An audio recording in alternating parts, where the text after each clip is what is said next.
old jukeboxes, whatever she wanted. Promotional lunchboxes from TV shows. That is cool. That is cool. Hi, everybody. Welcome, welcome, welcome. So, who's here for the first time?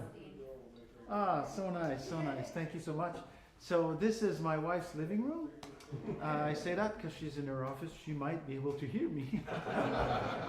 So, we built this place for you and your friends. So, you know, the contract is very simple. You tell your friends about us. Don't tell people you don't like about us. Because if you don't like them, I don't want to see them. But you tell your friends about us, and everything's going to be fine. You saw the schedule. It's not as busy as sometimes, but still we have some great events. Every month we have 6 free events, or pay what you like. And this is one of them. And on Wednesday is my audiophile session, every 4th Wednesday. And we're going to explore more new Icelandic orchestral music. And that's what's happening this Wednesday. Then on Friday we have Corta di tuo son, but that's sold out in person. So if you don't have your tickets, too bad. But you can still watch online. So it's a Cuban all-star band from Miami.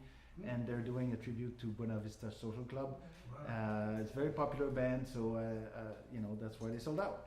And then on Saturday, very special case, because we have Nestor Torres coming to play with Silvano Monasterios on piano. So Nestor's played here a few times before. He's a Grammy-winning Puerto Rican flutist, but he's never played in that intimate a setting. It's going to be really, really nice. Silvano is a Venezuelan piano player, incredible virtuosity, and of course with the Venezuelan elements to the jazz, it's going to be really, really nice. And it's a 4 p.m. There's a 4 p.m. and a 7:30 p.m. show. The 7:30 p.m. is almost sold out, but the 4 p.m. still has some tickets left. So get your tickets for that. And then on Sunday we have the CF2. That's the Central Florida Composers Forum, their annual salon. I think this is like the 12th or 13th one. I'm not sure. Talking about years, we celebrated our 25th anniversary last Friday. So like 25 years ago on Friday. Thank you. It was really fun. We had just a get together. It was open to anybody, and it was fun. It was fun. Nice, just to like for me to not have to work and just talk to people, and it was very, really nice. So. Our artist for the month, she was supposed to paint live tonight. Maybe she's late, maybe she's stuck in traffic, I don't know. But her name is Stella Arbelaez. She's from Colombia originally. But she worked on Lion King, Mulan, and other Disney films as an illustrator. And then she found her way as an artist later on in life. And she walked the Florida Trail, the national trail from Everglades to Pensacola. And this is where all of this artwork comes from, basically. So this, she came face to face with a bison in Christmas, and that's like with, you know, somebody was walking the trail barefoot, and that, you know, she's a very interesting person. I hope you get to meet her. She's gonna paint live on the 20th on Friday and Saturday, so hopefully you get to meet her. She's a really, really fascinating person. Having said that, anything else? Oh yeah, so we have 3 bathrooms, 1 on each floor. The bars now are closed because our volunteers get to see the show for free. We have a book for sale. It's $25 for 25 years. And it tells you the story of Tim Kwa and Tim Kwa's Foundation and this venue and the family and everything that, you know, brought us to this point. The board and everything. So, yeah. Anything else I need to tell you? Please silence your cell phone, disable your flash. I filmed this. This is going to be on YouTube. It's just live on YouTube right now. Hi, if you're watching from home. Yeah, so that's it. So if you are performing, the place to be is on the light area on the carpet, and try and project because the microphones are over there. And that's it. So thank you so much for coming. And should I introduce? So our benevolent, how do you say that? Like our beloved leader and creator is Lauren White. But she's not hosting tonight. Peter Gordon is hosting tonight.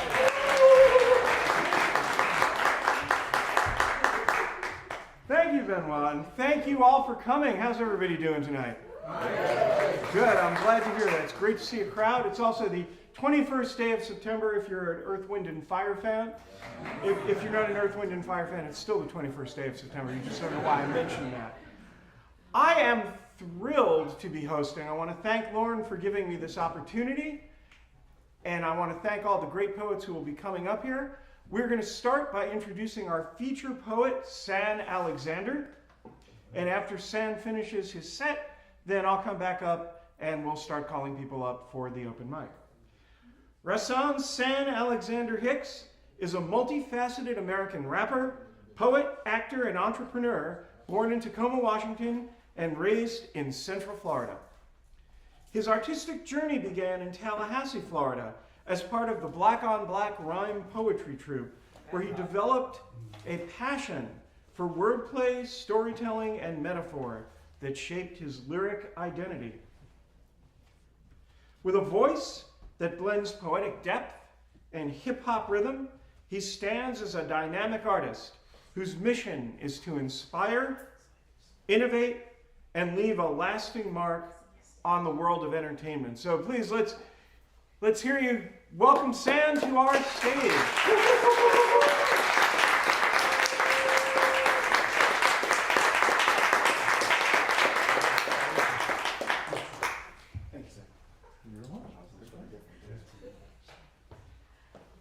Please pardon my attitude. Please pardon my attitude. Please pardon my attitude. Please pardon my attitude. Please pardon my attitude. I promise I'm probably not even mad at you. Probably think I need a little gratitude. I'm probably in need of moti-aya meat. Sick of people lying to me. I want to change my longitude and latitude. I'm probably in need of a sabbatical. Probably need my problems to seem less or more mathematical. Probably need a deity or somebody to DDT to cross some I's and dot some T's. I probably need to work on my grammaticals and tacticals. I'm probably too impractical. Probably done permeated purposes and surfaces on purpose, living surfaceless, submergent under urges is an over-urgent matter, but it probably doesn't matter. I probably pack my bladder. Again with gin, rum, hen, probably trying to function, blaming him, her, them, claiming crazy cursing, get high to get a verse in, making me verse them, though blood thick of water. I'd probably rather hurt kin. I probably need to put some better work in. Probably need more confidence for certain. I probably need a little less pussy and a lot more love to replace how I've been feeling so misplaced as a person. Probably need a couple thou wow in the bank. Probably need a couple more cups of that drink. Shit, I probably need to pray. I probably need a better way. I'm probably my only problem is problematic today, and I'm probably under pressure. Paramedics is panicking, panoramic calamity, potent scope of insanity. Handle me not. Picture a package of paranoia comprised of my pain and passion. Paradoxical soldier, paraglocks on my shoulders. Prayer for peace in the holsters. Apparently life's a parody. Packs of prejudice, poachers. Encroach on my purpose daily. A slew of them want to slay me when I just want to excel. But the PowerPoints to erase me. I'm semi-scatterbrained, pressed to unravel things, less than impressed by the way you dress in your flashy chain. I'd rather speak the truth than try to live a lie. Some days I'm hyped to live, some nights I pray to die. I probably inquire much more than most y'all. I'm probably hesitant to approach y'all. I probably know too many nobodies that don't know that they nobody, cause nobody know nobodies and nobody will promote y'all. I probably scoped y'all from about a mile out. I peeped your style out. I spent a while out. Then I come back home. My girl a while out. I tap her backbone. She moaned and let her smile out. I tried to dial out, but God just let it ring. I'm probably being punished for past and present things. I probably should repent and see what the future brings. I'm probably in a sense a little bit innocent. I just like to blame a lot of liquor on my ignorance, my depth and my belligerence, the fear that death is intimate, cut you off like dismemberment, celebrate my escape, relate my rhymes to what's great because I'm only God's instrument. Shit, I'm just a king with no throne, homesick and still in search of a home, fine-tuned to make a tune to atone. Shit, I probably need a moment alone, so please pardon my attitude. I shake.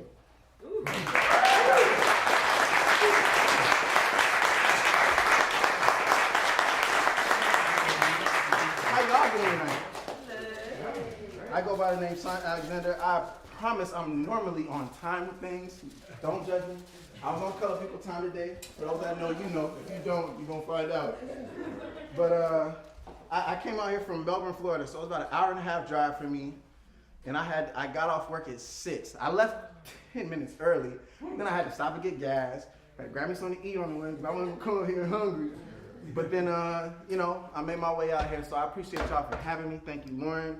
I see somebody in the building. I ain't gonna shut you up yet, but you know, oh snap, I'm excited that you're here. It's good to see you. Yeah, I'm a rapper, I'm a poet, I'm an actor. I don't know if any of y'all are familiar with Black on Black Rhyme out of Tallahassee. That's the poetry troupe I came up learning where I really got in tune with myself as an artist in Tallahassee back in my college days. We ain't gonna go that far back in time though. I look younger than I am, I know. I try to take care of myself. But it feels really good to be up here. It's always good to come out here and hit this stage. This is probably like my 4th or 5th time being out here. My first time featuring, finally. Thank you, Lauren. And it just feels good to hit this stage, and it's always good to be able to express, especially with all the craziness going on in the world all the time. It's like, let's show love, let's be cool with each other, let's stop all that, let's put some smiles on faces, and let's, you know, be able to tap into what's real too. So I made up my set on my way here. That was the first one. I wanted to see what else I want to go with this, because I was kind of hit at the last minute to even feature. So I'm trying to think of how I want to go about it, but I know for a fact I always open up some of my sets with my favorite poem, one of the first poems I wrote, and it establishes me as an artist, and I never get tired of doing this. So I have a poem, it's called Invictus 2.0, and yes, I'm gonna try my best to go off of memory. I got my notebook in my back pocket, it's not a gun. But I like to perform off memory just because it feels more authentic, and this is authentic selves, you know? So bear with me if I stumble. I won't, but bear with me.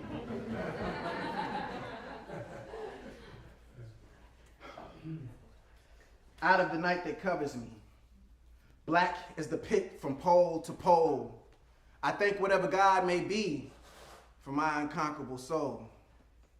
Out of the night that covers me, contemplating discoveries, wishing for bliss, miss and dismiss and pray for recovery. I constantly try with hopes high in the presence of the dying. We're vying for spiritual luminescence. This thunderous blunder, one wonders what one can muster. Packing a punch like snacks in a lunch, rather like luster. Buster, broke, disgusted, can't be trusted. The type that tend to surround me, get these bastards from round me. You sound weak, inaudible, only your silence applaudable. I spit a silver line in hopes to guide me to a pot of gold. True to my flow and true to my goals. True to my roots, remaining black as it gets when viewing from pole to pole. Black is the blackest pit, active as activist, packing the blackest pistol, protagonist pumping the blackest fist, masking the madness this masochist meteor may present and pray his blessings rain and drown me in what is heaven sent. I thank whatever God may be for my unconquerable soul and my monstrous flow, for under the bludgeonings of chance, my stanzas withstand the dance with death. Each breath is like a vortex of more hex, high debt, low checks, less love, more sex. Driving me out my mind, I find these lines reinforce my constructive design. Destruction is nothing when I start production. Compile my style with the will of the wild and a smile. Producing the sickness of vials of bile, mile for miles, flaming forever, burning intensely. My growth is exponential, so none shall condense me. They may bloody my crown, but down I am never. Kneel to no one. Mind sharp as a katana, so promote me to shogun. Cock back blow, one mind, 2 times, thrice as nice I roll. 4 die once and 5 foes die twice. Beyond this place of wrath and tears looms, but the horror of the shade. And yet the menace of the years finds and shall find me unafraid. And it seems as time ticks, vice sticks. And the menace of the years brings tears, fears of disapproving leers from your peers. That shadow of doubt you're seldom without. Your reflection projects rejection with no discretion. But every day we're alive, we're learning, so each day is a life lesson, and time is of the essence. The illusion is its presence, and its blissful acquiescence, non-existent, like the king paying homage to the peasant. So it's my pencil's propensity to portray what is potentially a positive perception of passion as it was meant to be. My art is the hardest, no starving this artist. Indulging in food for thought, it's a cognitive harvest. Serve me the fruit of faith, I devour knowledge delectable. You say I'm out my mind. I say you're brain dead, vegetable. I fear nothing but fear itself and repercussions. Fear made, erase the dark. I write the light and you shall find me unafraid with words synonymous with gold and poetic justice bold. I am the master of my fate. God is the captain of my soul. Ashe.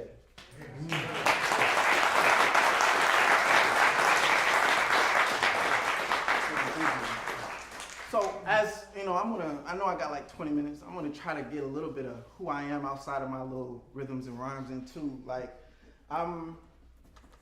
life is complicated, y'all. Life is crazy for all of us, and we find out in different stages. I feel like, so my sister just moved from Texas to Florida, like 5 minutes down the street from me, and she has 8 kids. So I've been an uncle since I was 11, right?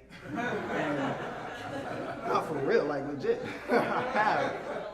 And I never, and for the most part, they live far away, and I didn't have a lot of contact with them. I'm not good at being on the phone or video calls, and I always felt like I kept my distance because, man, I don't have my life together. I don't know how to be a role model for these kids. I don't know how to be their uncle because I don't have my shit together. So I avoided it, and I feel so bad about it.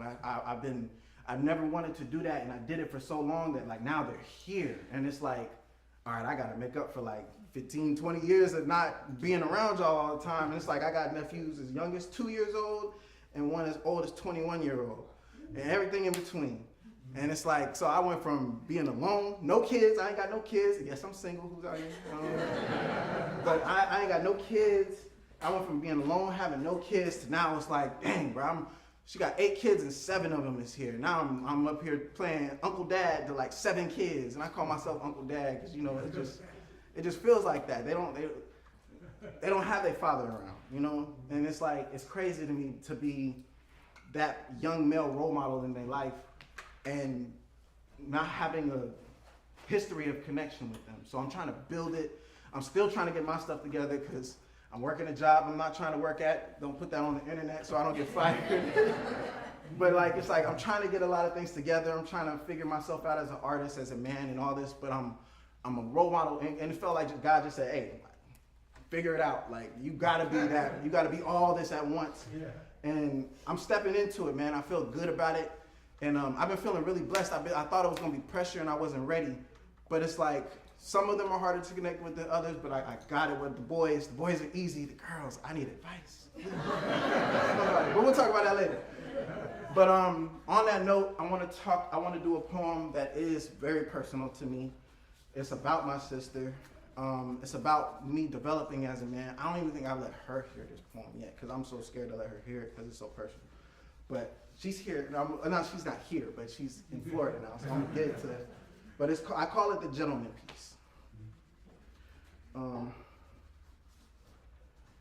I'm often reminded of my propensity to be extra courteous towards women on a daily basis. Every day it's, oh, you're so nice, or Rasan, you're so sweet, or you're the kind of guy I wish my daughter would be. I accept the compliments with a smile, act shy, blush on the inside, and blame my good behavior on my mother. I explain that she raised me under a canopy of chivalrous intent based on attributes that she found in my pops. Plus, I know that she popped me upside my head if I had ever dared to stop. But what I often fail to explain is the true rain that watered me. For I bloomed these gentleman-like features under the cascading teardrops of my big sister. A woman who always seemed to have romantic run-ins with the wrong type of mister. Feeling the pain of seeing her face bruised and her feet blistered, I fear her heart had a weak spot for concealed sinister. And this became evident with the first one. A stray dog with no collar that barked and hollered, probably fresh from abandoning his first son. Baby girl, run. Mama waved her red flag from the jump, told her he'll have his way with you for a while till you're with child, then like trash, you'll be dumped. Mama read it in his demeanor. Said he'll whisper sweet nothings in your ear till they grow sour, then he'll grow meaner. But big sister didn't believe her. Because with all of her heart, she loved him from the bottom. From the liquor-stained breath to the forearm ink that read attitude, problems. He claimed that he cared, but his heart played possum. His anger photosynthesized, but his love never blossomed. He was her user and abuser, a beggar and a chooser, throwing verbal haymakers. His tongue was a bruiser, claiming, bitch, you ain't shit without me. He always made time to project onto her his worthlessness. A stab wound to her wound would have hurt much less. I became an uncle by 11. By 12, her sniffled weep had become an all too familiar sound because by the time I had turned 13, he stopped haunting us with his presence when he went ghost. Out of sight, but still on our minds as a mystery, But what's worse is he was just the first. The beginning of her side affair with doom. The beginning of her side affair with doom. The prefix to her, the beginning of her side affair with pain.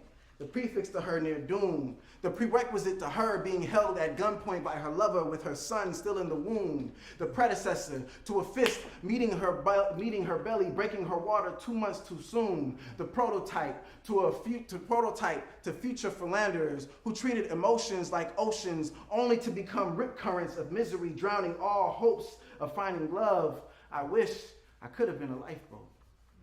But I was too young, too far away, and now all I can do is remember that I could never be like them. So when I meet a woman, I hold open doors and pull out chairs. I offer my arm when we walk, compliment her smile, body, and hair. Walk on the street side of the sidewalk just in case a car drives too near, or any little things I can do to treat a queen like royalty. Because the smallest of simple gestures could bring a heart back from the brink of uncertainty. My big sister, you deserve so much more than what you have received. So I strive to show the world a better man through the gentleman in me. Wow. Thank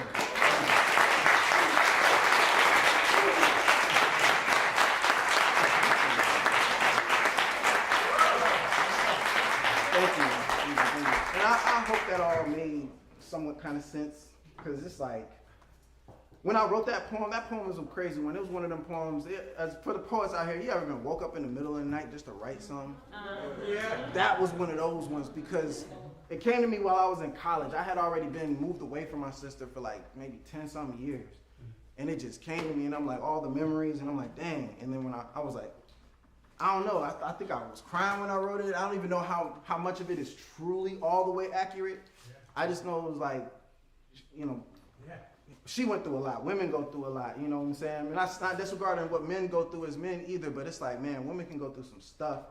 And that's what makes me feel more proud about the man I'm aiming to become, working on becoming, because it's enough hatred and evil and negativity out here, and we need more people that's willing to say, I love you, I care about you, I'm here for you, because people take that as weakness and feel like forgiveness is weakness and all this stuff. So I'm proud of what I'm becoming, and I hope that shows when I do what I do. Yeah. You give me my 5 minute warning, like that's what I mean.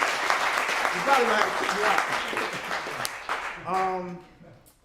How much time do I have? Oh Lord. It's cool. You can do one more.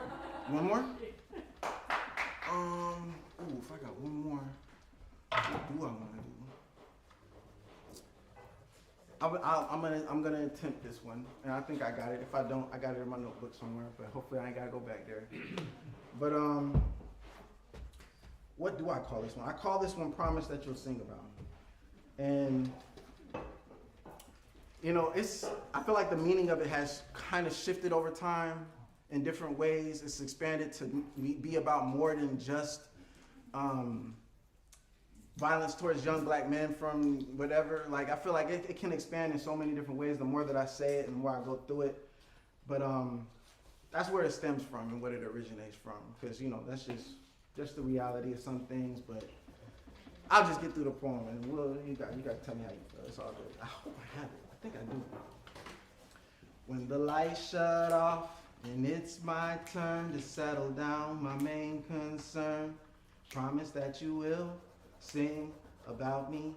Promise that you will sing about me. I said when the lights shut off and it's my turn to settle down, my main concern, promise that you will sing about me. Promise that you will sing about me. If they gun me down, how would you react to the sound of my demise? Would you be surprised? Or accept the fact that nothing lasts forever because we all have expiration dates on our lives? Would you wonder? Wonder what circumstances led to my ill-fated departure? Or would you part ways with the part of you that only knew a part of me? Would you party away as the media tore to pieces the last living part of me left, my name? will appear on your TV screens and Twitter feeds, feeding the last living part of me to a frenzy of carnivorous spectators, all hungry for the juiciest part of a lie and thirsty for the blood of the innocent? Will you let them insulate my existence with insolence and ignorance, ignoring my form of intelligence and humanity? They'll spread rumors like cancerous tumors, then ransack my reputation with ruthless radiation disguised as eyewitness statements stating that my state of mind at the time was unstable, claiming my assailant acted in self-defense, assuming that my movements harbored malice intent, demonizing my demeanor, labeling me as the villain of the fable, alleging my eyes raged with bloodlust as I sought to cave in his head like Cain. If I was able to disable Abel, would you pray for me? Or would you pray that my soul gets saved from the hot clutches of hell, or would you feel like I belong there? Will you reminisce on my good deeds or only my offenses? Will you defend the integrity of my character, knowing that in death we are defenseless? Will you let them destroy me? They'll summarize my life within my mistakes, decorate my grave with my regrets, all just to justify my removal from this earth. Am I worth it? Will my ambition be forgotten? Did I put enough work in? Will you celebrate my memory or continue to hold grudges? When I'm carried by 6 paws, will you carry burdensome judgment? Will you judge me? Blame me for being at the wrong place at the right time. Accuse me of crimes. Accuse me of crimes. Accuse me of crimes. Accuse me of crimes. Labeling me, accuse me of crimes. I got it. Accuse me of crimes. Will you judge me? Blame me for being at the right place at the wrong time. Accuse me of crimes. Associating the hue of my skin with the crew and with sin. Would you, associating the hue of my skin with the crew and with sin, would you believe I was a scholar? Or be deceived by the lack of graduation photos showed as they deploy every image of me in worn out clothes? Would attention turn to the block? Would you burn down stoves? Would you riot rage in the streets until they close down roads? Would you rally the troops, grab guns and unload those on a mission seeking revenge against all who oppose? Or would you smile? A grotesque grin of approval, shrug your shoulders, turn your polished cheek and claim, I should have known better. I'm just another dead nigga to you. Another naive individual glorifying greed and encouraging racism. You probably think the world is a better place without me. Because niggas was born to die day by day, be it by the Bloods or the Crips or the KKK, the lynch mobs, the police or the neighborhood watch, the GDs, the BDs, or a junkie that just like your watch. I'm just saying. The reality seems to be it's open season on creatures with my features. The world is watching as shots are fired and the rounds are colored seekers. So if the bullets don't miss me, will you miss me? As my blood soaks the ground, sprouting angelic orchids from the concrete, an orchestra of melodic murmurs that revitalizes broken faith, will you remember me? Will you sing about me? Tunes of gallant strength and will, immortalize me as this generation's Emmett Till, will you remember me? Or only what happened? Will you gain anything from my sacrifice and pain? Or will my death be in vain? Will you listen to the choir of voices that I now survive through? And would you want me to pray and want me to sing if it was you? When the lights shut off and it's my turn to settle down, my main concern, promise that you will sing about me. Promise that you will sing about me. Ashe.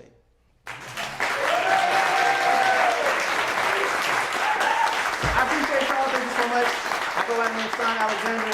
You can find me on IG at Son Alexander. I promise, I say this every time I get on stage too, because I don't be on social media like that, but I promise I'm gonna start posting one of these days in 2025, before 2026. But check me out on there. You can find me on Facebook, Rasan Alexander. And by the way, I do host shows in Melbourne at the same time. My next show that I will be hosting in Melbourne is called Poor Decisions. It's going to be at the end of October, October 30th, and it's at Pineapples in New Galley. If you don't know where that's at, because I know it's just some gas to get out there, check me out online. I will be posting that information. So I will be posting, because I got to post about that. But I appreciate y'all. Much love. Love y'all. Love yourselves. Love everybody. And thank you.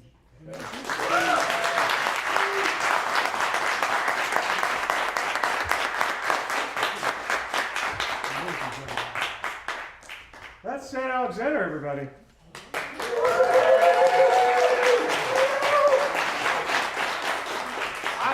Personally, I was glad to hear him because I've seen him perform here before, and it's always great to see these poems again. Oh yeah, I'm Peter. I'm back here to take you through the open mic part of this. And the reason I'm here is I have also shared my poetry here, and it's been wonderful to do that.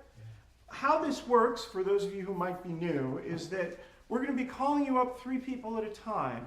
We're asking everybody to do just one piece so that everyone can get in with a maximum amount of time of 5 minutes, but if you have a shorter piece, that's great. We really like that. More people can perform. Benoit talked to you about this. I'm standing right in the center of stage with the lights on me so that you could see me. This is about where you should be. If you go all the way to one corner or the other, we won't see you.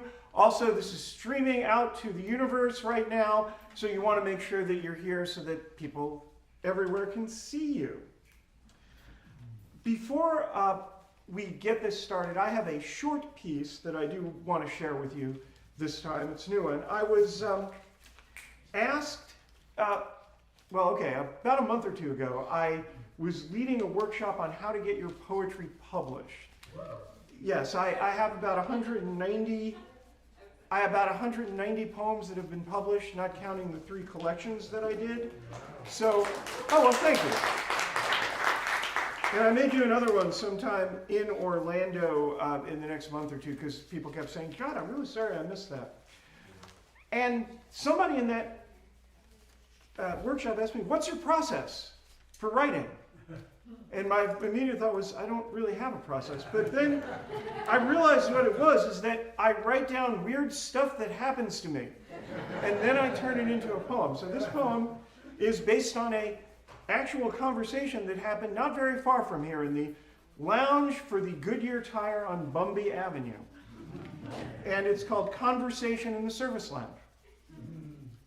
How many pills do you take? Asked the white-haired fellow with 2 days of gray beard surrounding wrinkled cheeks. I'm Fred, he said. We sat in Goodyear Tire's waiting room.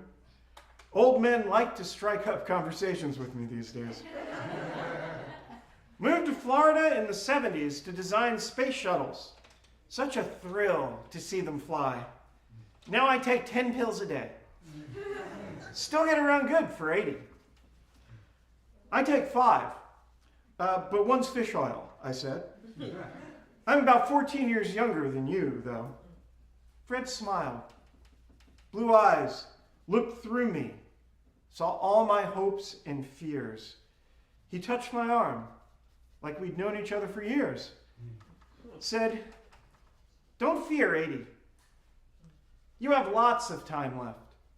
Let the pills keep you alive. I'm thankful every day I'm here and can see I made a difference. Service advisor called Fred to the desk. He paid, waved, and left me with hope. I used to laugh at friends who believed in angels, but I don't anymore.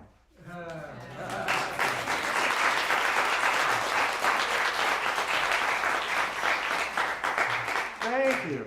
I have a list, but if you have put your name on the list, if you had sent in a form online, but you have not yet checked in with Lauren over there, please do, right in the second row there, please do come and check in because then she'll know you're here and she'll check off your name and then I can call you. The first 3 people that I'm calling up are Andrew Guillory, Brandon James, and Kay Devlin. And if you just line up there in order, right to the stage, we'll call you up as soon as you get here. Andrew, you would be the first person in line. Oh, there you are. Okay.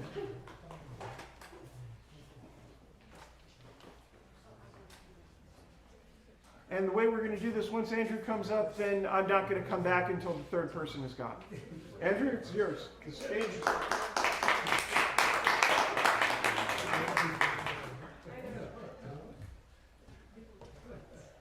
Really wasn't expecting to go first. Sorry. Don't sign up early. I didn't know they went in order. So I wrote this. I can't see anything. It's good. No, I'd rather be able to see you. Yeah, you definitely see me.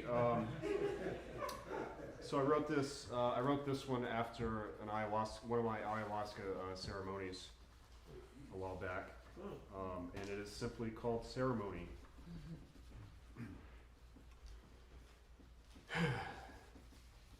Where do I begin? Can't sleep, marriage headache, ceremony again, rise to wake, shine focused light on overlooked shards that cause me deep pain. Like a magnifying glass to ants, here comes the flame.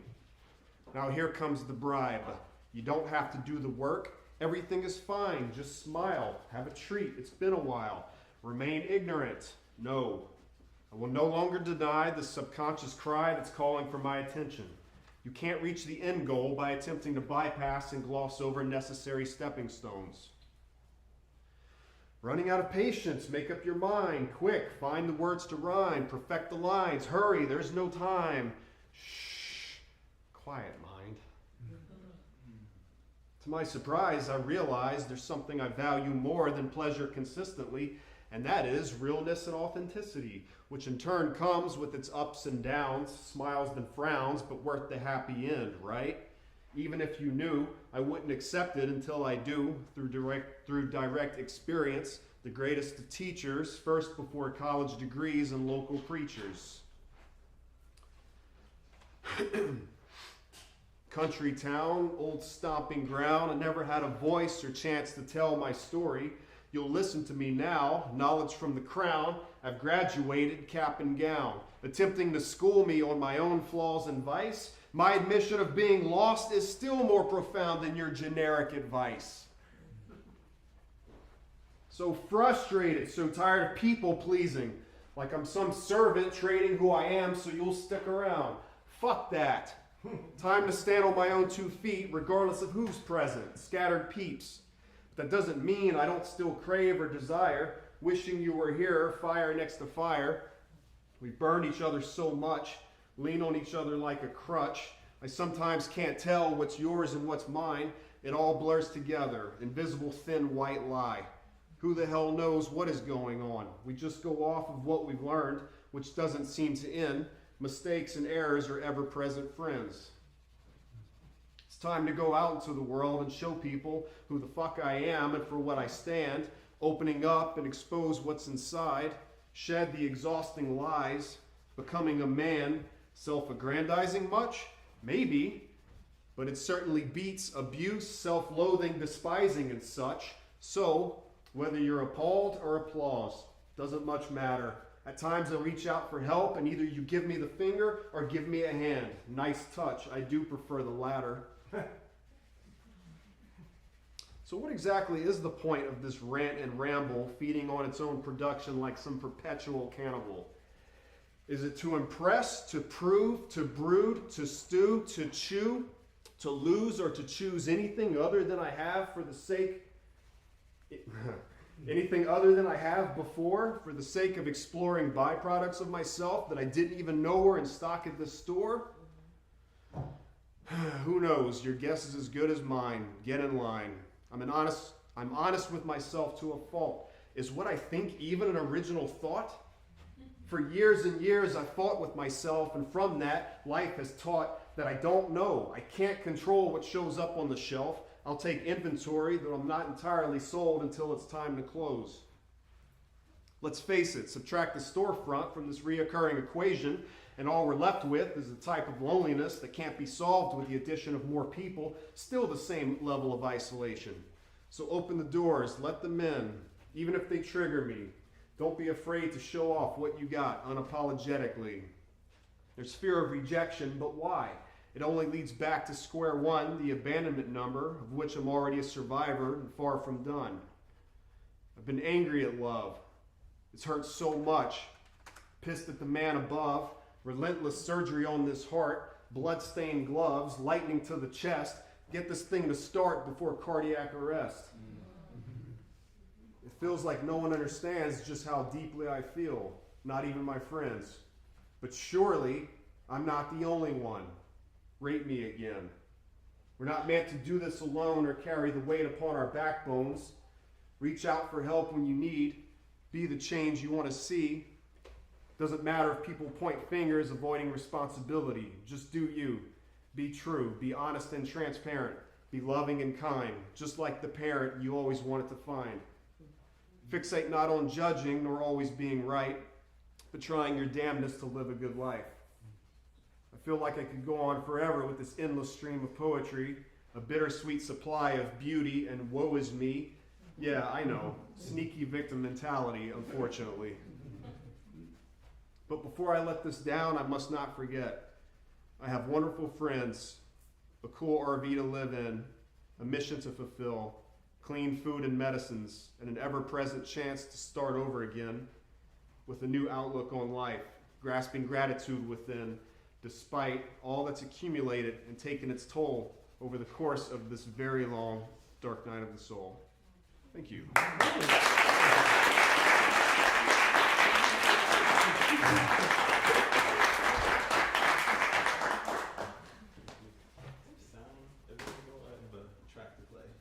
No, it's not available? No. Alright, I'm gonna try to be creative with this. Alright, hi everybody. How's everybody doing? And if you want to play it on your phone. Yeah, I mean, Yeah. I could try that, yeah. My name is Brendan James. I'm actually here traveling from Brooklyn, New York. I was on a mission to shoot a music video. Oh, someone else from Brooklyn? Okay. Cool, yeah. So I was here for the weekend, thought I would come through and just like highlight some of the things I've been working on in Brooklyn. More recently, I released a project called Focus. And I wanted to come back to Orlando because I actually went to school here, had an amazing journey of going to UCF, and I feel like Orlando is always going to be home. So every time I'm here, I want to make those lasting memories. As so many people do, that's why they come for vacation to Orlando, Florida. But while I was in Brooklyn, I recorded this album called Focus, and what it's about is the journey of finding yourself, finding your authentic voice. I was trying to figure out which song kind of fits the crowd.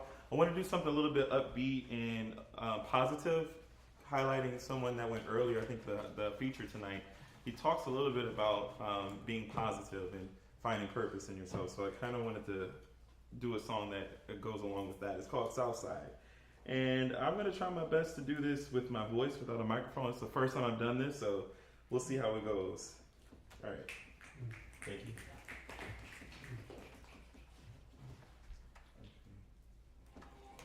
Let me know if you guys can hear the sound.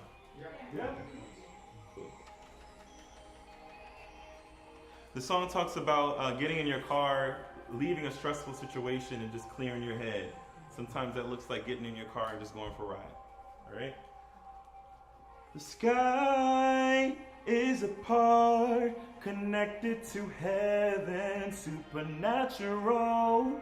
Don't forget to choose well where you are. It's all who you are, superstar. Feeling like you're letting go, but I don't want to lose control. So tell me what's been on your mind, 'cause I've been missing all the signs. Looking for decisions, I'll forgive you of your sons. Let's recalibrate the right way, 'cause it's almost like where I'm going. I pray to God day and night every hour. I pray my soul that keeps me safe on this journey. Don't let me get too far away from your grace, 'cause that's a safe place. Come over to the south side. Take it all over to the south side. I can make you feel alright. I just wanna clear my mind. Just need to clear it off of my chest, oh. Just wanna feel out of your moment in time. In time. Come over to the south side. I've been going through a lot of things. Don't wanna take it out on you. Just need a little time to myself, and we can figure out us two. I just need to say a few prayers. Let me get back to you, 'cause loving you is all I do. I wanna love myself too. Oh, oh, oh, oh, oh, oh, oh, oh. All right, I want you guys to clap with me. All right, let's move a little bit. Come on. Feeling like you're dancing, girl, but I don't wanna lose control. Yeah, depending on your energy, cause I don't know what's best for me. Feeling like I'm losing fight, cause I can know that all inside. Don't you wanna take a ride to the south side, yeah, yeah. Oh, whoa, whoa, whoa, whoa.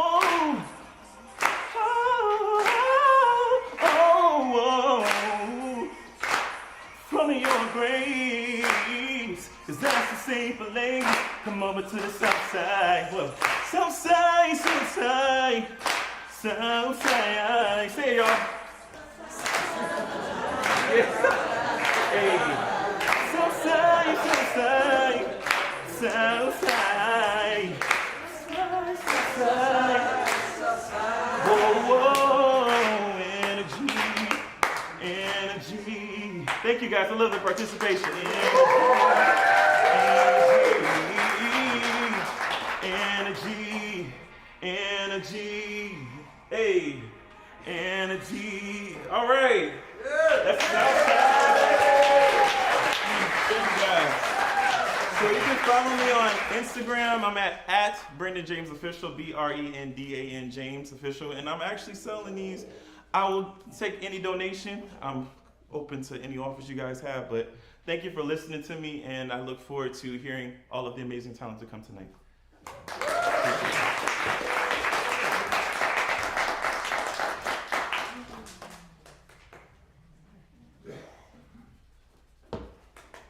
How y'all doing?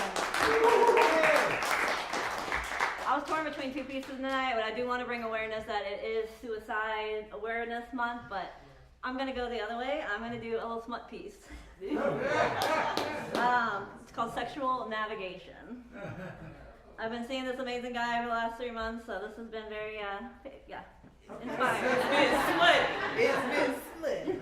You and I, on a journey only raw connection can provide. At the nape of my neck, you start, soft kisses, sending goosebumps all the way down my thighs and deep into my grind, fingertips grazing these curves, hips moving back, grinding on the essence between those powerful thighs. Moaning begins, deep breath and more kisses as my head starts to spin. Fingers graze my vulva so perfect as the heat between us begins to rise. Turn me on my back, kissing me in places that the sun never sees.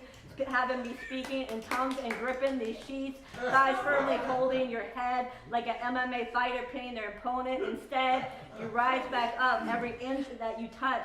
Then the essence of you fills me deep in my soul till my eyes roll back and you make me moan. Each thrust deep, strong, more with intent. As you go harder, we each know each moment together is heaven sent. You and I are connected as one, both continue until we are done. Sweat and short breath, laying skin to skin in this bed, looking at each other with deep intent. For this is just the start to this journey. Yes, each moment we have will be blessed.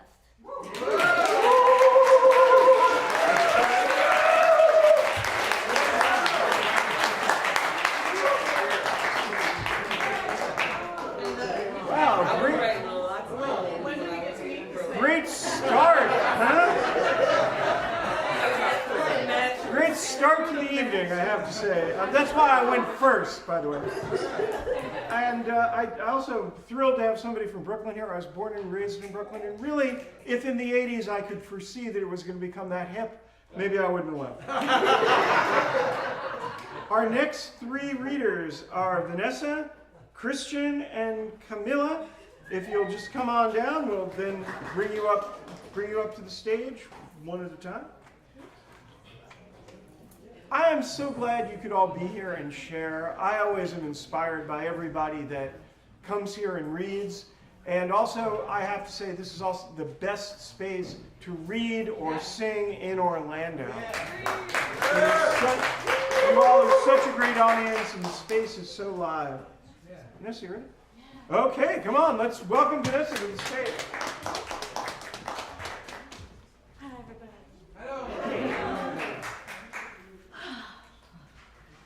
I would do the memorizing thing, but this menopause is hitting real hard right now, so I'm just gonna read it from the phone. First poem, I'm gonna read 2, should be short enough. First one is called Dream Interpretation. In a flickering, dimly lit dark blue arcade, at first you hear all the sounds. Boop, boop, boop, boop, boop, boop. Pinballs, laser beams, fatalities, and pixelated ghosts being chased. I notice the backs of all their heads in flashes of yellows, white, blue, greens, and reds, with glowing auras of Street Fighter, Pac-Man, Mortal Kombat, and Mario. 1 second there, the next second all of it is gone. And now I'm all alone. Had I done something wrong? Change inevitable, harsh and hard. Except now I notice a door at the end of this flickering, dimly lit, dark blue room. I move forward. I proceed through its pitch black before me and above me, left and right, above and below. Suddenly a light 3 foot in diameter surrounds me, and that's as far as I can see. Feeling like I'm being watched, but I keep moving forward. I walk up on a corpse on the ground, but I keep moving forward. Knots in my stomach get tighter and tighter, and another one, so much death. Who were they? Where were they from? Past lives, familiar faces in stagnant places. It starts to seem hotter. I see fire and floating pieces of hardened lava. And in the middle of all this, there is a long dining table full of delicacies and promises of luxuries granted. I walk up on the table to take it all in. Guillermo del Toro showed me in that Pan's Labyrinth scene that we both had the same dream. The devil at the other end offered the world to me. Aware enough to know it comes at a cost I'm not willing to pay. So I simply say no. This soul is not mine to sell, so I get an angry gaze. Like, why won't she fold? All of a sudden, I'm back on the Lower East Side streets, army crawling on my belly as people watched me. Me, scraped and dirty, them pointing and laughing, but I kept moving forward. As Frost said, the only way out is through. I am making it on my way, on my own, making my way back home. My house, your house, our house, this white house. Back to who I've always been, what I know and love. Me and this art equals freedom. It's what I get from this dream interpretation, so go ahead and laugh and point. Just know this.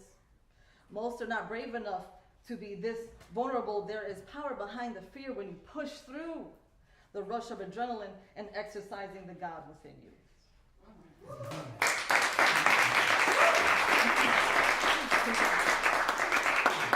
Okay. And the second one, this first one kind of plays into this one. Wholeness, oneness.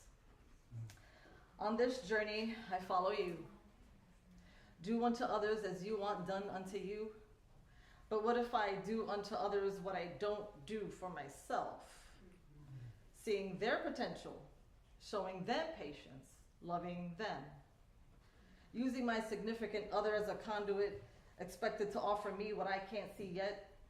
Much like butterfly wings, distractions hit me from all angles, all sides, despite scars, sickness, daily battles, and soul cries. Showing gratitude every morning that I rise to once again have the privilege of opening my eyes. It's in the little things that tell me you are real. For example, when I go out in nature to heal, winged messengers carry my hope. Trees rooted in your truth, sun reveals the path. The breeze pushes me in the right direction. Exist to suffer, exist to learn, exist to serve, and leading others to what they truly deserve, your love. White, black, gay, straight, boy, girl, and fluidity are all entitled to the same epiphany. I against I versus I and I. Thank you.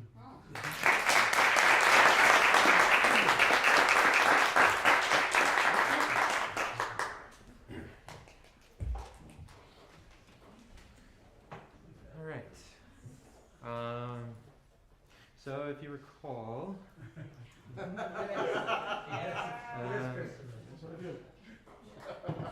I've gone to the rehab center, so this is after that.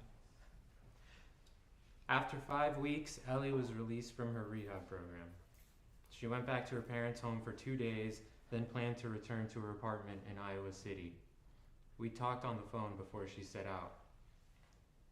All right, have a safe trip down. Please let me know when you get there. Many more hours than were necessary for the drive down passed, and I didn't hear from her, so I began to worry. I called and texted, and eventually I got through to her, and she informed me that she had picked up an ex-meth cook whom she had been in rehab with, and they had shoplifted a bottle of wine and some vodka from a Kmart on the way back down to Iowa City. I sent countless follow-up texts and calls, but there was complete radio silence. My arms trembled and my teeth chattered constantly while I was awake.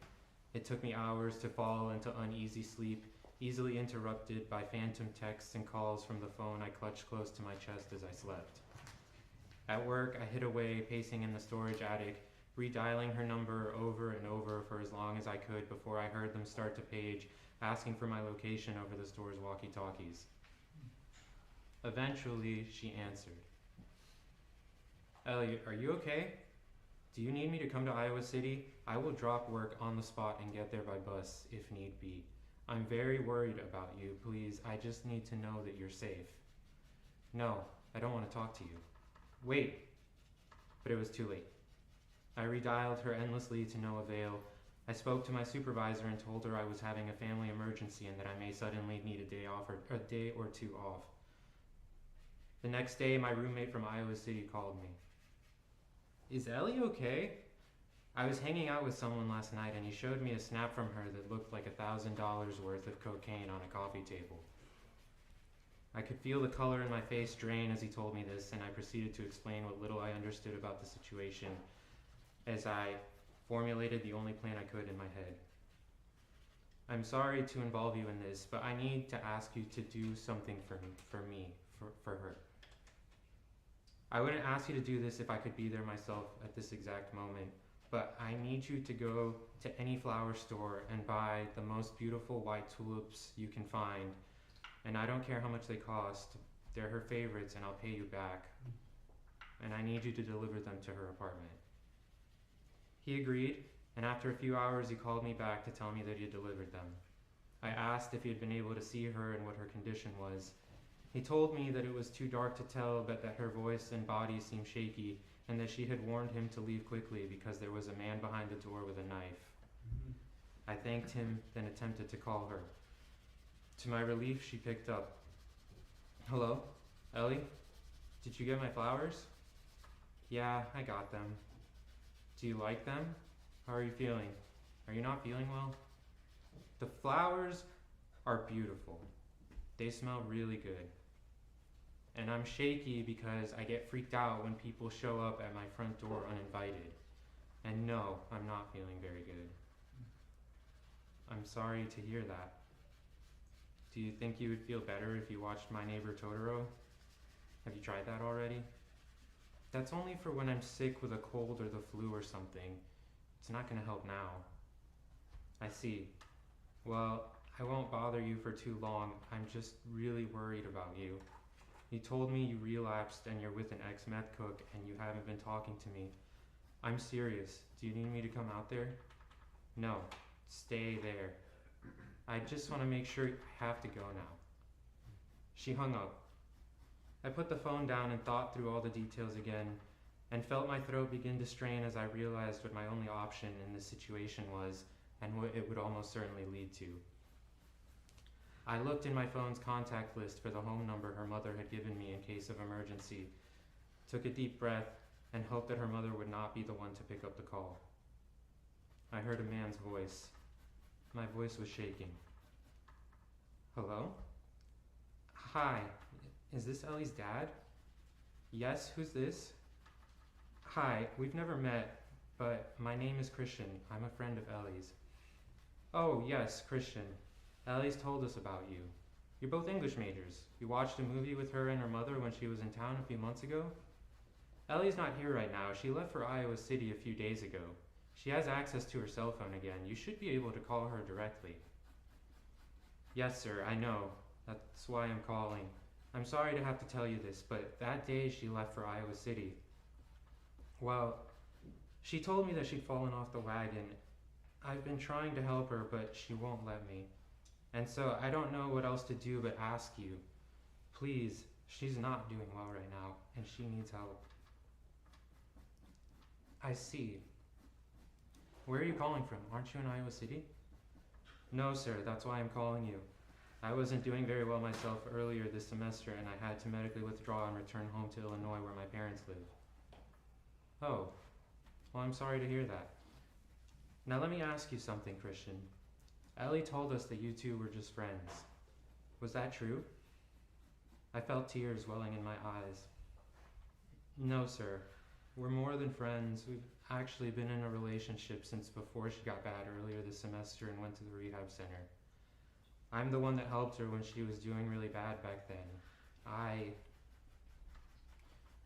She's a really special person for me. I don't want to see her get hurt. That's why I'm asking you. Please help her. I just want her to be safe. Thanks for telling me all of that. I'll get in contact with her and see what she needs. Is there anything else? That's all. Thanks for calling. Take care. Bye. I put the phone down on the chair in front of me and waited for the inevitable. Within 20 minutes, my phone rang and I picked up. What the fuck? Really? You went behind my back and called my dad on me? Really? Ellie, I'm sorry. I was just so worried. After all the things I've told you about my parents, about how much I hate being at home, you go and take my trust and do this to me? I can't believe you. I understand. I'm sorry. Whatever. I can't even talk to you right now. I'm so angry. Before I could respond, she hung up.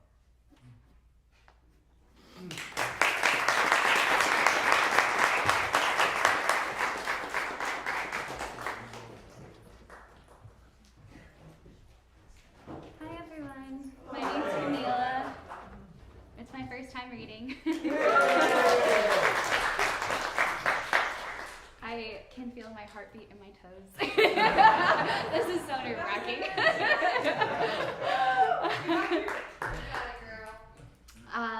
So this poem is called Sink or Swim, and it is just about my personal struggles with mental health.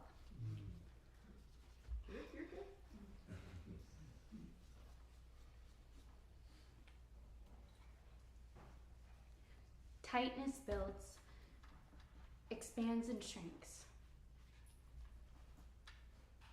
brimming at the center of my chest, caving to familiar patterns. Ringing fills my ears, a haze obscures my sight. Once old friends, now outgrown. It comes when least expected. When joy flows easily, gratitude abundant, everything is good, I say. I'm good. The little voice takes that as invitation. Are you? What can we find to absolutely obsess over? Become consumed in the feeling we're so used to? Where's the opening in the armor you've worked so hard for? You thought you could keep me out? Silly little girl, I'm a part of you. I'm not going anywhere. Read your books, do your breathing exercises, feel good for a few moments, but I'll always be waiting. Open arms, warm greeting, come drown in my embrace. No. Thank you, though. I once called you my home, permanently binding. But by now my vision's cleared and there's so much that I've learned. You may reach out your hands to me, but I choose to take my own. Close my eyes and breathe. Trust that on the other side is peace I could have never known. Waves of anxiety crashing ever smaller, fear of suffocation subsiding. 'Cause though sometimes I may still flail, for the most part, I've taught myself to swim.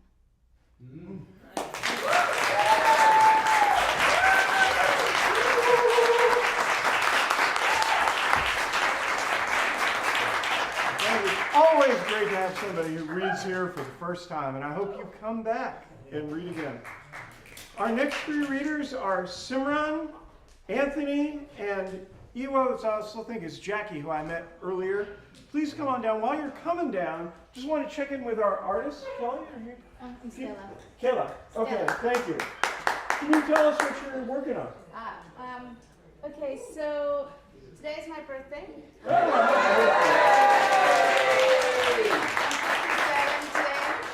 So this morning I went on a walk, and I'm like, what can I do today at Timucua? And I just wanted to bring back a little bit of what I experienced in my walk.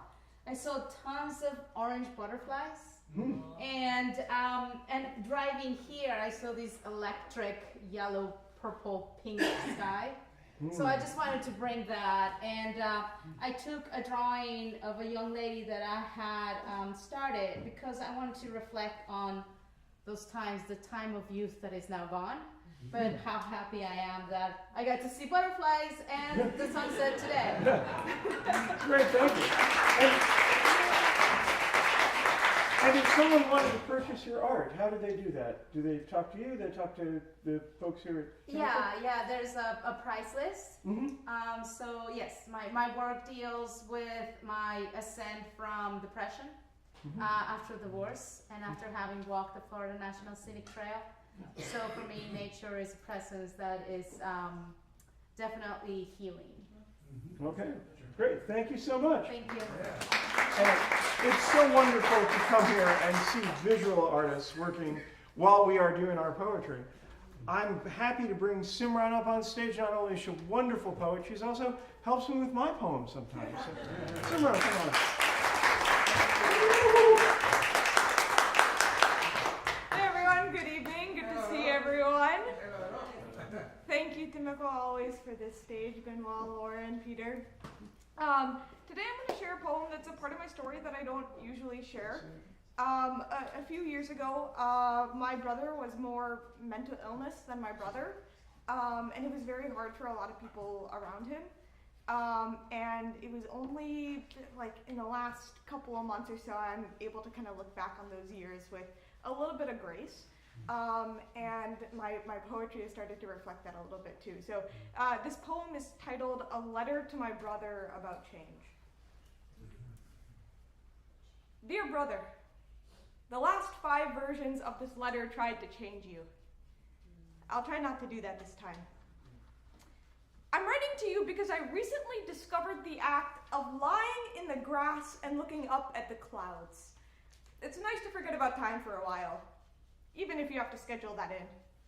It makes me feel richer, the kind of rich where I always have change in my pocket to tip the server or round up my donation. Pennies for my thoughts, you know? So when I look up at the clouds are like my coin machine. And I think about where we were just a nickel years ago and how far we've come since then.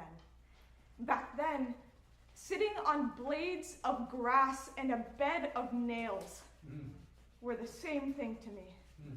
Back then, I didn't know the difference until I stood up and saw red, but now I let the blades brush against my face, and I thank the earth for staying soft, for showing me that I stayed soft too. My $1 million 2 cents, you know? We can stay soft. I wish I knew that before. If I did, I would have dreamed up love letters to tie to the edge of bridges or etch into the tops of bottles of pills. I would have taken all my lottery winnings and given that change to the kind servers or to the way we dealt with your diagnosis. I would have stopped on the way to the hospital on the side of the road, lain in the grass and shown you my coin collection. Shown you that I had coins from the cloud over there, and the one over there, and the one over there too, and I don't know if that would have changed anything. But at least we might have had a few more coins to spare, I don't know. Maybe it's naive of me to think that the change in my pocket says anything about how we've changed. Maybe change doesn't make sense. Maybe it's nonsense for me to count change like that. Maybe it doesn't make sense. Maybe that's why coins don't feel the same anymore, or maybe why it feels like fewer of them are floating around these days, but it makes me want to just steal them from the sky and put them in my pocket to save for a rainy day. And I think about how innocent we were as kids, how we never even stole a cent. Anyway, I saw a cloud shaped like you today. I hope you're doing okay. Yeah.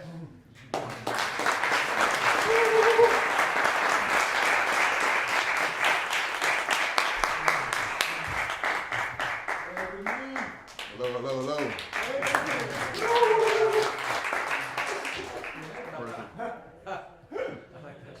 Yeah. All right. First and foremost, I want to say thank you to Lauren for putting this on. Arts, I appreciate you. I'm sure you all appreciate what we were able to do here. And also, too, I want to give a special shout out to anybody like talking about mental health. That's a big thing. You know, I personally lost somebody, a couple people to suicide, unfortunately. I've had a couple family members attempt, you know, so I can relate. I've been through my own things too, so I give you a big shout out and thank you for talking about those things. All right, I'm not gonna share a poem about that, but I am gonna share a poem. So. All right, this one's called The Pen. Do you know what keeps me up at night? 5.5 inches, 5.8 grams of plastic, metal, and ink. I know the pen well. The pen's well bores deep. A single pen signs 45,000 times before a dime. With a single squiggly swipe, the pen erases or writes the stories of a person, maybe a few people, maybe 1,000, millions. Maybe the pen dries quietly and never used. The pen keeps me up at night. The pen bleeds Hitler's question, the Jewish rebuttal, Willie Lynch's letters, South African apartheid, Frederick Douglass's narrative, Mandela. The pen wraps the future in confetti wrapping paper, hands the past to the present with a bomb inside. Hydrogen bombs are firecrackers to the pen. The pen wrote the blueprints, guns are pop rocks. To children clutching the gun, the pen whispers, I pray you squeeze me dry of every milliliter of ink and never a drop of blood from the trigger. Vengeance only hemorrhages. It doesn't die, but I get it. Genesis and the pen are half sisters. Apocalypse and Genesis are twins. The pen rearranges church pews straight as its parishioners while reciting, since God so loved us, we also ought to love one another. Yeah. The pen says Jesus is Salvadoran. Muhammad was born in Houston. 7-year-old kids shivering in kennels for people wrapped in 4 blankets, warm as Abraham's bosom. The crazies cake saviors, then brag about the prophets. The pen asks the obvious, what's a prophet without a savior? I wonder if the pen can write Lucifer back into God's good graces. The Bible says it can't, but we might need that type of faith to slay the monsters the pen writes. I know the pen well. The pen well bores deep. The pen screams like a siren whenever I try to sleep. The pen keeps me up at night. Or is it the people? Ooh. Yeah.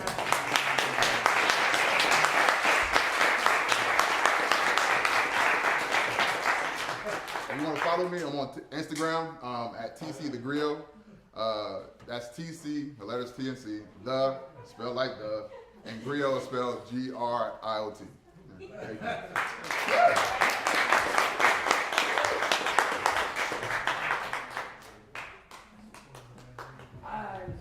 Hi everyone. You guys thought I was about to leave now? Okay, so I'm Ewa. Well, Jack, you can call me Blackie Chain. Have you ever seen a black Jack Chain? All right, so these are some like tremendous performances. I'm gonna try to do something like to fit in. All right.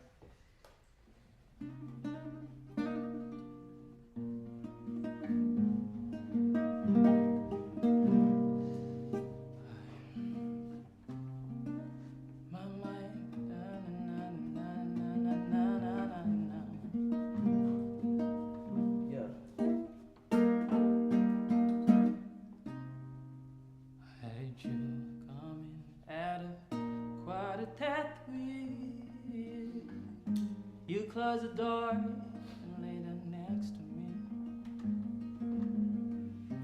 And then I heard you say his name in your sleep.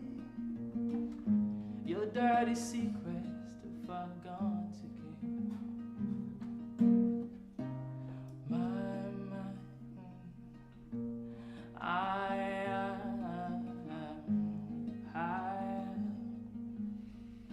I'm about to lose my mind, my mind. I think about you all the time.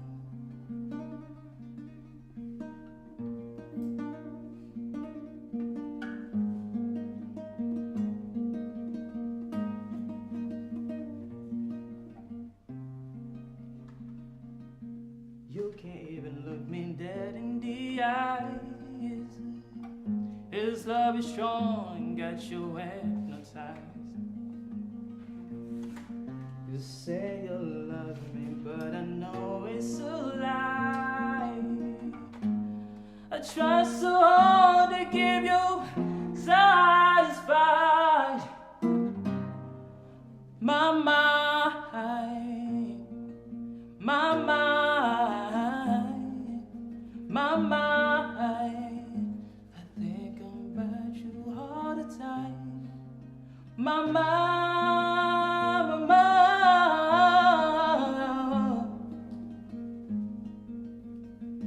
I think about you all the time.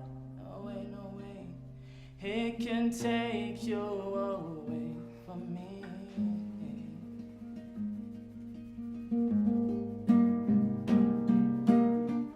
I sure would stay. I've been damned if I ever believe anybody knows what I'm talking about. My mind, my mind, my mind. I think about you all the time.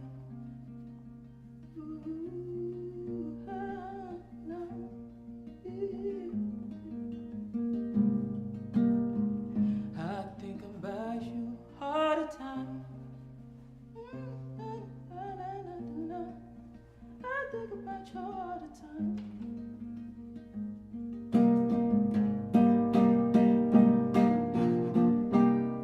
My mind, my mind, my mind. Think about you all the time. All the time, all the time. I think about you all the time. I think about you all the time.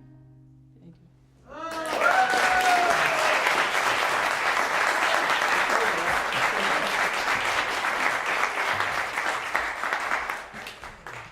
Yes, you guys can find me on Instagram as AWA on IWA_509. And thank you guys, that was a pleasure.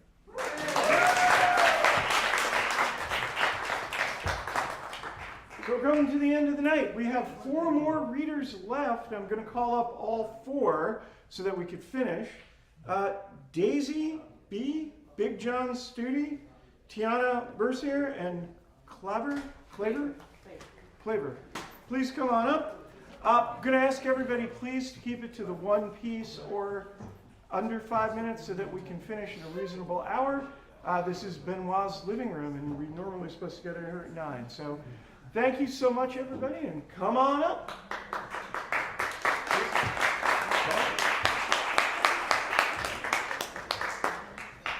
Hey, y'all. I'm Daisy B, D-A-I-S-E-E, B-E-E, like Buzz Buzz. If you're looking for me on TikTok, that's the only social I got. It's daisy.b. I'm gonna do a poem. It's called Dicks. It's fine. Okay, cool. Okay, cool.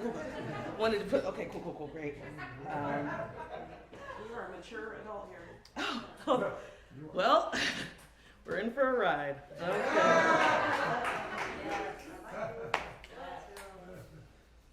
Quite frankly, I have seen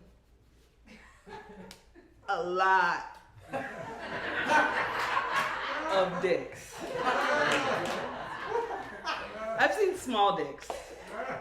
The little snack dicks have you looking back like, where is it at dicks? Them tiny dicks, only a tip dicks. Yes, I'm pansexual, but that is a clit dicks. Thick dicks. Fat dicks. Where the fuck you finna put that at dicks? And then it was the long dicks, which turned out to be the wrong dicks because they had me looking through his phone dicks and growing dicks and showing dicks and the ones that have got to be good because he been hoeing dicks, quite frankly.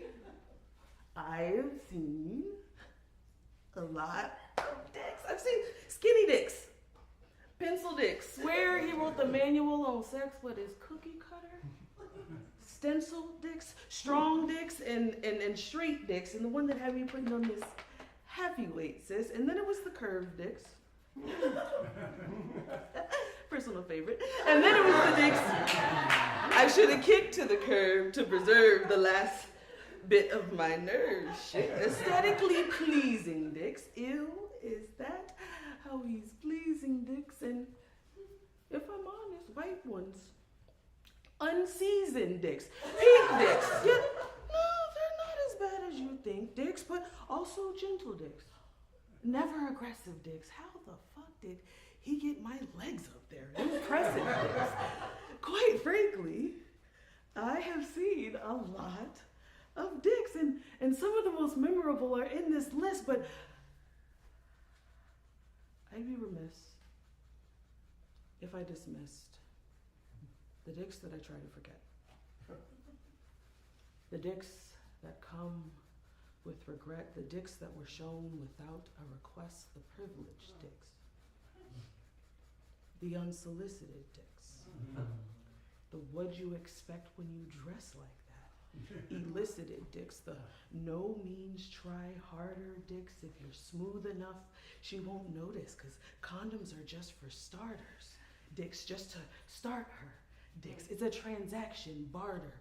Dicks, you shouldn't have let it happen, be smarter. Dicks, leaving bruises ain't a problem, mark her. Dicks, black and blue like Crayola markers. Dicks, I'll kill you if you tell. Martyr. Dicks. Quite frankly, I have seen a lot of dicks. And depending on who you are, all you'll remember is that I've seen a lot of dicks. And maybe I somehow deserved the ones I didn't want because I've seen a lot of dicks. If that's the case, I challenge you. Grab your nearest mirror so you can see a dick too, since you wanna be a dick too. Hell, send me a selfie. I've seen a dick picker too.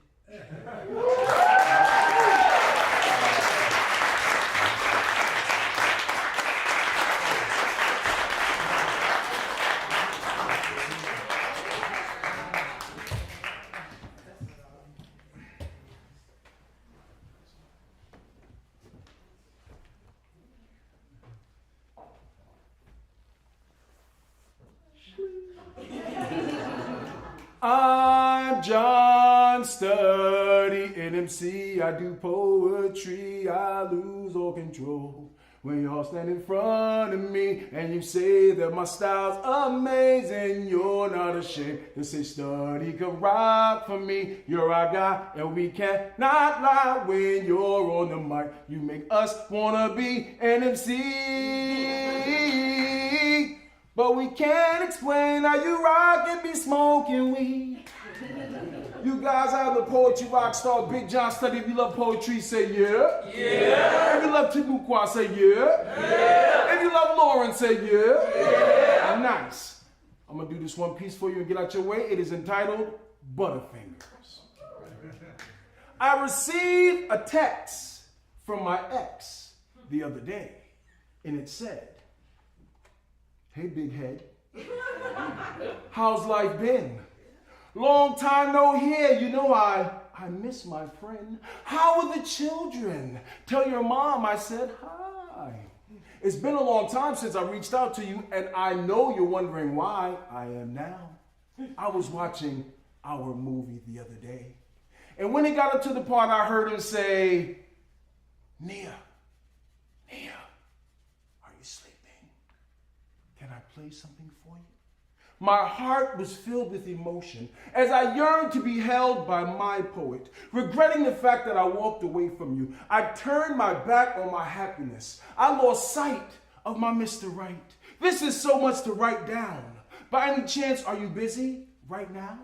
May I give you a call? Please, this is a lot to be texting. And I replied, sure, I'm not busy at all. Hello? Hello? Yes, I can hear you. Baby, I dropped the ball. Never ever have I felt this small king. You were looking for a connection. I treated you like an attachment. You were loyal to me. I only knew how to be loyal to my urges. Even now, I miss you in my bed. Your voice still in my head. Who's feeling my head? You know me. Can you imagine what I'm going through? Johnny, do you know what it feels like to be humbled?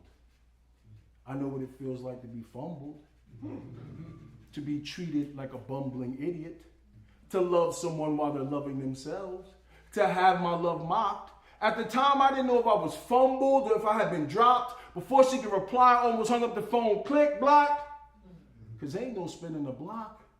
But I held my composure. She called wanting reconciliation, but I answered the phone for closure. I knew it was over.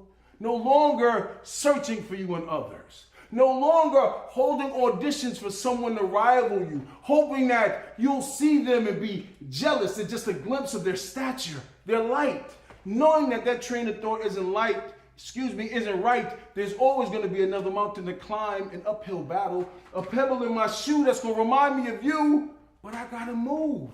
And not because of you or the need of something to prove. I wanted to just say, hey, yo, shorty, why you ain't called me before?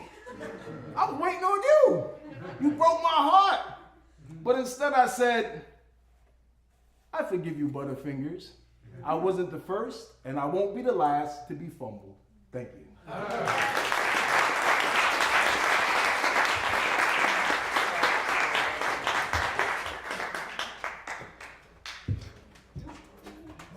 I turned lights on.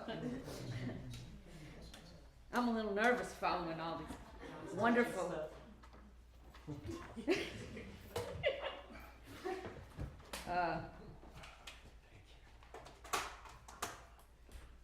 So I couldn't decide what to read.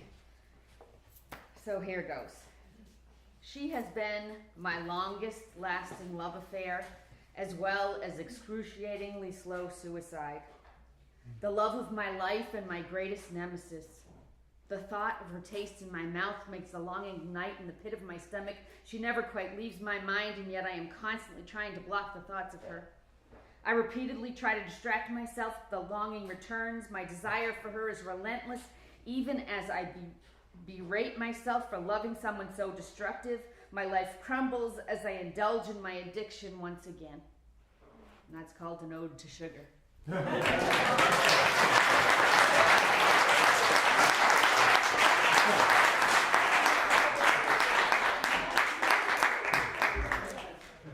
Well, I would like to be sharing something positive tonight, like a poem. However, I'm on the verge of losing my entire life's worth of writing, all of my poetry notebooks going back decades. I'm literally about to lose them all. I'm a victim of fraud, which has me living in my car for the foreseeable future, and unable to afford 5 storage units which contain all of my notebooks, plus my whole life's belongings since I was age 3 that came from a house that my mother left me. The purported movers did not box everything up and label everything meticulously, so I don't even, so that I would know where everything was, which is moot anyway because the storage units have all been overlocked. And it could be a matter of days where the storage unit corporation is going to be auctioning all of this off, and I will lose every piece of writing since I was in high school. I can't imagine that happening. I've started a GoFundMe. I thought of a dorky name so that it, would stick in people's minds. I've called it Shakespeare Mini-Me Needs Help. And I don't know who can help, who can give $5, $1.50. I owe them $2,000.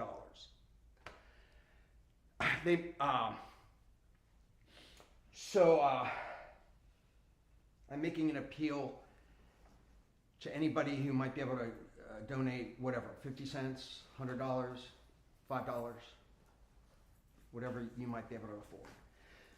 Because I simply don't know what would happen personally if I were to lose my entire life's writing. So it's GoFundMe. It's under my birth name, which is Clark, as in Clark Kent. So if you go and you see that name, that's me, Claver. My poet name is Claver. But it's GoFundMe under the dorky name of Shakespeare Mini-Me Needs Help.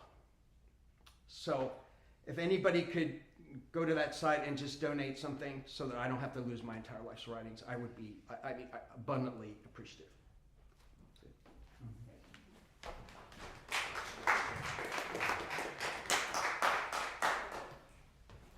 Okay, it felt awkward to clap after that. Like, I heard a lot of you not sure what to do.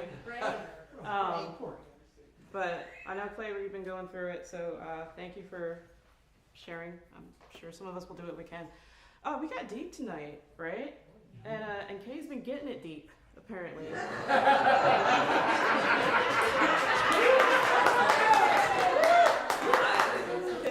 Like a lot. Get it. It's been 3.5 years. Can you believe it? 3.5 years we've been doing this show now. So, thank you, Son. Where did he go? Where is he at? There you go. I'm in the back where it's black. Which means I can't see you because you're in the back where it's black. It's just, yeah. So, thank you so much. I know it was a huge time crunch, and I asked you at the last minute. He was running up the sidewalk while Ben was on the stage. Like, we're just trying to time it right. Thank you. One more round of applause for this guy.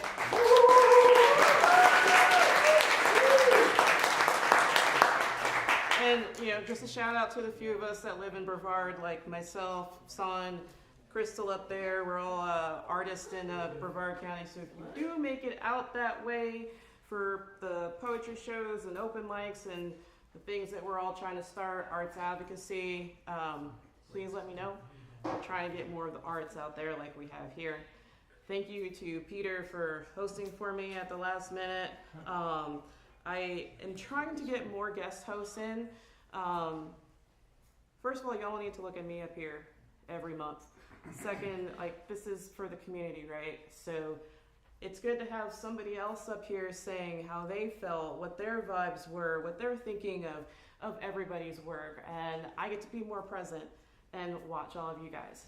And then also, we've talked a lot about mental health awareness. It's Suicide Prevention or Awareness Month.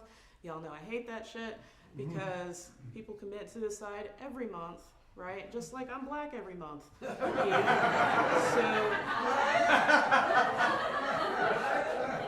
can we cut this out? But I thank you all for sharing and bringing your attention to that. Please keep it in mind, everybody is going through something. It is okay not to be okay. Before we close off, Stella, are you going to be selling this piece? If anybody wants it, I'm happy to, yes. How much are you going to be selling it for? You know, I hadn't thought about it. See me after the show if you're interested. Okay.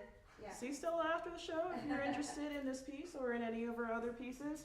As usual, we're on the third Sunday of every month. Please remember, if you want to be in the open mic, to sign up online. You're limited to 5 minutes and to one piece. I have so many people signing up now, I just can't give everybody all the time anymore. But thank you, as usual. Very excited to have all of you here. We're going to take our usual group photo. Drop your cups. Couldn't figure out my life for a second. Drop your cups off at the front, and everybody have a super fantastic night.